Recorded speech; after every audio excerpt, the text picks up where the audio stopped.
Welcome back, everyone. This will be my brand new Marvel Ant-Man 3 trailer from Comic-Con, Quantum Mania. There's a bunch of Easter eggs in here, a bunch of stuff that's leading up to Kang in Avengers 5, which is going to be a version of Kang War called Kang Dynasty. They're just changing the name, but it's basically a version of Kang War from the comics. We'll break it all down. If you're brand new to the channel, be sure to subscribe to get all the videos. Ant-Man 3 is going to be the next movie after Black Panther Wakanda Forever comes out. Ant-Man 3 is coming out in February next year, so we won't have to wait that long. But obviously now, because so much of Marvel Phase 4, Phase 5, and Phase 6 is confirmed to turn around the Kang the Conqueror character, or a version of Kang, because there are many different versions of Kang we're going to see, they said that the events of Ant-Man 3 are going to shake the foundation of the MCU in a way that the Ant-Man movies have not done previously.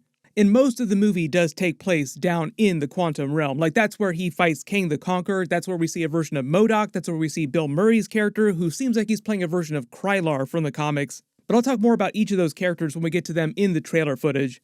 This is one of the longest trailers that Marvel showed off at Comic-Con because it is the next movie after Black Panther Wakanda Forever. There was a Guardians of the Galaxy teaser trailer video I'll do a separate video for later this week. There was a little bit of less footage for that, but it confirmed a bunch of big details.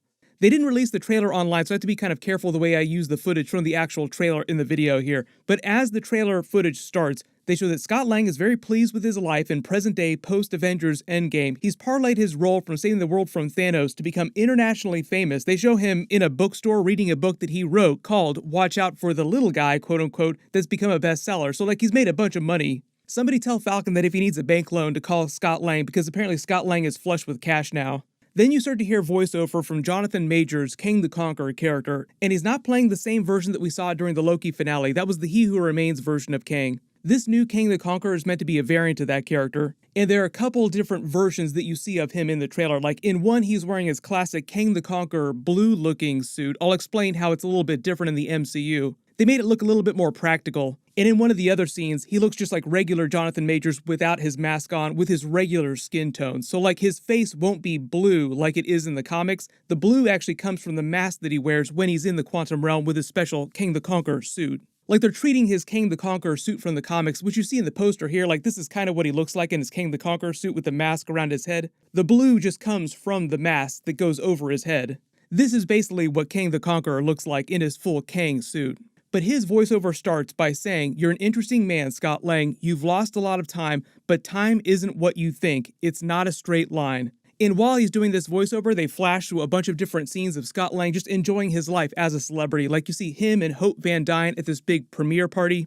The reference to him losing a lot of time is him losing time with his daughter, missing the 5 years that he was stuck in the quantum realm where she grew up into a teenager. Obviously, they've recast Kathryn Newton as a version of his teenage daughter. She's like an older teenager now because Kathryn Newton is in her 20s, who in this trailer has become the Stinger version of the character. You can see a version of her suit in the poster here. In the comics, the Stinger identity that she adopts is a relatively recent thing. Her Stinger costume is basically just like an upgraded version of Hope Van Dyne's Wasp suit, so she has pretty much the same powers as the Wasp has. In the Young Avengers comic, she was known as Stature, and she was more like a version of Giant Woman, like her big thing was growing really huge. So they have changed that during this movie, like she'll be more like the Wasp during this movie. There were some deleted scenes of young Cassie Lang and Ant-Man the Wasp going small, with Scott Lang having adventures, really tiny size, with the ants wearing a more traditional version of the Ant-Man suit. So as a teenager, it just seems like she's been active as the Stinger character, wearing this version of the Stinger suit for a little while now. And while Kang the Conqueror is doing his initial voiceover talking about how time isn't what Scott Lang thinks it is, in a different part of the movie, during this big montage, he gets a phone call from the San Francisco Police Department saying that Cassie Lang has been arrested, and he goes to pick her up. It sounds like she's just getting into trouble the same way that he got into trouble when he was busy becoming Ant-Man. Like, she has a lot of the same qualities that he had. Like, really resourceful, but winds up getting herself into all kinds of trouble trying to be a superhero. Once Scott Lang bails her out, there's a scene of them also happening during this early Jonathan Majors Kang voiceover where they're all having dinner at the Pym's house. This is Hank Pym's house. So it's like Scott Lang, Cassie, Hope, Hank Pym, Janet Van Dyne, all of them together, and they're all making fun of Scott Lang for trying to say that he's so famous all the time and talking about the time that he saved the world. It's kind of like the other Avengers making fun of Iron Man for reminding everyone all the time about how he saved the world during the first Avengers movie. Anybody remember when I carried a nuke through a wormhole? No, it's never come up. Save New York? Never heard that. Recall that? Then there's a completely separate scene of them in Hank Pym's lab doing an experiment together where a vortex opens up and sucks Cassie Lang into the quantum realm first, and then the rest of them get sucked into the quantum realm separately. And when the accident happens, you see this blue light open up, and it's kind of like the same blue color that you see from the portal that Mr. Fantastic from the Fantastic Four opens up. They did confirm that that was meant to be an Easter egg for Doctor Doom's time travel platform and eventually Kang the Conqueror in the comics. Like Jonathan Krasinski's Reed Richards was using quantum energy to power his portal technology. And his design of portals look kind of like the TVA portals that He Who Remains Kang had them using. As they're getting sucked into the quantum realm, Kang the Conqueror says, "Time is not a straight line." Then I think it's Hope Van Dyne or Cassie Lang who says, "Where are we?" And you see them inside the quantum realm. And here's the thing. The environment where you're at, you see all this traditional looking quantum energy arcing around them, and it kind of looks like a bunch of blood vessels around them. It looks exactly like the zoomed in view of the signal coming from inside the 10 rings in the Shang-Chi post-credit scene. So like when they zoom in, they see that mystery signal. Who's it broadcasting to? What is this signal? What's going on here? Now it seems more like there's a connection between that signal and Kang the Conqueror and what's happening in Ant-Man 3. Then pretty much all the rest of the footage in the trailer, and there's a lot of footage, is all inside different places in the quantum realm. Like you go into the quantum city, which we saw a view of during Ant-Man and the Wasp. Like we didn't actually travel there, but we saw the quantum city in the background. The idea was that when Janet Van Dyne was stuck in there for all those years, she'd spent time in the quantum city, and she'd learned about all the organisms that live down there. Then as they start walking around the quantum city, showing you these different areas, these different structures, Kang the Conqueror says, "Maybe you can see time the way I do. You can see everything." Then Janet Van Dyne and Hope Van Dyne are separately together walking through the quantum city trying to find everyone. And you see Bill Murray's character for the first time, and it looks like actual Bill Murray, like he looks kind of like a human who's inside the quantum realm. But the rumor is that he's playing a version of the Krylar character, who is like an alien that lives in the quantum realm. In the comics, they called it the Microverse, but the IP for that doesn't belong to Marvel, so they just changed the name from Microverse to Quantum Realm. He said that he's meant to be one of the villains in the movie, maybe not the main villain, but one of the villains. He recognizes Janet Van Dyne as if they know each other, either from her time being stuck in the quantum realm previously, or he's also a human who just is now in the quantum realm as well, using his own technology. It remembers her from before she got stuck in the quantum realm when they were much younger. Then you see a bunch of blue energy arcing around different structures that looks more like the timeline that you saw in the Loki finale, like the sacred timeline, when you were outside of the timeline, just watching it arc across space. And this seems like a reference to the actual timeline, the way that Kang the Conqueror manipulates time. You start to see visions of Kang the Conqueror, but they show him in really roundabout ways and different types of structures, whatever machine he's using to manipulate time and space.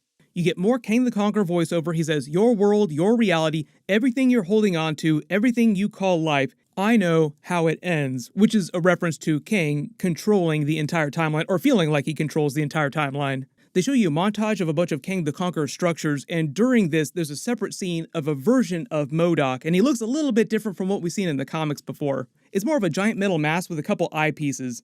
There's another mystery character here. I'm not sure who this is supposed to be. None of the interviews that all the websites did after this at Comic-Con mention who she's supposed to be playing, but it's also in the quantum realm. You see Janet Van Dyne fighting what looks like another quantum monster down here in the quantum realm. Then they have another funny scene of Scott Lang trying to face Kang the Conqueror, meeting him for the first time. They reveal him walking in with his feet first, then they slowly pan up and reveal that it's Jonathan Majors, Kang the Conqueror. And he's not wearing his mask, like it's actual Jonathan Majors' face. And you hear Scott Lang saying, "I don't know who you think you are, but you've made a big mistake. I'm an Avenger." Then it pauses and you see the full reveal of his face. It's Jonathan Majors' face. It looks like He Who Remains version of Kang, but it is meant to be the different variant who's a version of Kang the Conqueror. And he kind of quizzically tells him, "Oh, you're an Avenger," like, "Oh, that's surprising. I'm a Conqueror."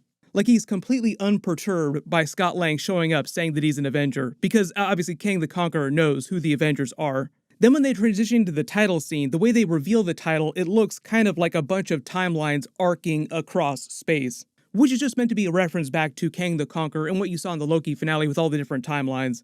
One of the other big reveals at Comic-Con was that Avengers 5 is going to be a version of Kang Dynasty that they're calling it, but it's basically like their version of Kang War from the comics. Kang War is like one of the first big Avengers arcs during the all-new, all-different era. It was meant to be a completely new Avengers team fighting a version of Kang across the timeline, and during that story, it featured a bunch of different versions of him across his own timeline. But the big difference from the MCU version is that it was meant to be a single version of Kang from different points in his own timeline. Like, it wasn't a bunch of different variants of Kang.